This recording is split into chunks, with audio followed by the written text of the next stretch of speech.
Police వ్యవస్థ పటిష్టంగా ఉంటేనే ప్రజలందరూ క్షేమంగా ఉంటారని మంత్రి మల్లారెడ్డి అన్నారు. మేడ్చల్ జిల్లా సామిరిపేట మండలం తుర్కపల్లిలోని జీనోమ్ వ్యాలీ నూతన పోలీస్ స్టేషన్, మేడ్చల్ పట్టణంలోని నూతన ఏసీపీ కార్యాలయాన్ని ఆయన ప్రారంభించారు.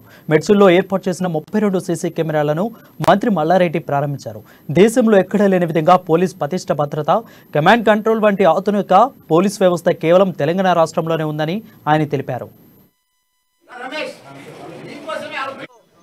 మా Narasimha Reddy chairman Deepika Narasimha Reddy chairman CC కెమెరాలు పెట్టించినందుకు వాళ్ళకి ధన్యవాదాలు.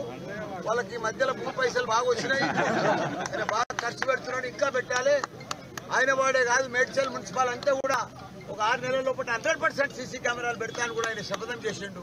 తప్పకుండా కౌన్సిలర్లతోటి, వైస్ చైర్మన్లతోటి అందరితోటి కూడా కోఆర్డినేట్ చేసుకొని నంబర్ 1 రాష్ట్ర మున్సిపాలిటీగా మొట్టమొదటిసారి 100% సీసీ కెమెరాలు అయ్యేటట్టు కూడా చూస్తాడని కూడా నాకు నమ్మకం ఉన్నది.